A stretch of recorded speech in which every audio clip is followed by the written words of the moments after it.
എനിക്ക് എക്സ്പീരിയൻസ് ഉള്ള സ്റ്റാഫിന് റിക്വയർമെൻ്റ് ഉണ്ട്. നമ്മുടെ TTCയിൽ ഹോൾസെയിൽ സെക്ഷനിൽ നിന്ന് എക്സ്പീരിയൻസ് ഉള്ള സെയിൽസ് സ്റ്റാഫിനാണ് ആവശ്യം. ഫാബ്രിക്സ് വന്നു കഴിഞ്ഞാൽ അത്യാവശ്യം കസ്റ്റമർ അറ്റൻഡ് ചെയ്യാനും അതുപോലെ ഫാബ്രിക്സ് ഒക്കെ ഫോൾഡ് ചെയ്ത് കയറ്റാനും കപ്പാസിറ്റി ഉള്ളവർ. 2 ഓപ്ഷനുണ്ട്. ഒന്നെങ്കിൽ എക്സ്പീരിയൻസ് ചെയ്ത് തുണികളൊക്കെ അട്ടിയിട്ട് ലോഡ് ചെയ്ത് ടൈറ്റ് ചെയ്ത് അല്ലെങ്കിൽ സെക്ഷൻസ് നോക്കാൻ കപ്പാസിറ്റി ഉള്ള സെയിൽസ് സ്റ്റാഫ്സ് ഉണ്ട്. അങ്ങനെയുള്ളവരാണേലും ഓക്കെയാണ്. അല്ല ഇത് സെയിൽസ് മാത്രമേ എനിക്ക് കപ്പാസിറ്റി ഉള്ളൂ, എനിക്കധികം ആരോഗ്യമൊന്നുമില്ല സാറേ, പക്ഷേ എനിക്ക് കസ്റ്റമർ അറ്റൻഡ് ചെയ്യാൻ പറ്റും, എനിക്ക് പണി അറിയാം, അങ്ങനെയുള്ള ഇച്ചിരി മെലിഞ്ഞിരിക്കുന്ന ആൾക്കാർ എന്നാലും കുഴപ്പമൊന്നുമില്ല. ഞാൻ പറഞ്ഞ ആരോഗ്യമുണ്ടോ ആരോഗ്യമില്ലയോ, ബുദ്ധി ഉണ്ടായാൽ മതി.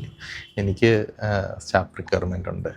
TTCയിൽ സെയിൽസിലേക്ക് സെക്ഷൻസ് നോക്കാൻ പറ്റുന്ന അത്യാവശ്യം കാര്യങ്ങളെല്ലാം കൈകാര്യം ചെയ്യാൻ പറ്റുന്ന ആൾക്കാരെയും അതുപോലെ കസ്റ്റമറിനെ അറ്റൻഡ് ചെയ്യാൻ പറ്റുന്ന സെയിൽസ് സ്റ്റാഫിനെയും വേണം. ആരെങ്കിലുമൊക്കെ ഉണ്ടെങ്കിൽ പറഞ്ഞ്, ആരെങ്കിലുമൊക്കെ പരിചയത്തിലുണ്ട് എങ്കിൽ അതൊന്ന് ഞങ്ങൾക്ക് വേണ്ടി റെഫർ ചെയ്ത് തരണം. Thank you so much.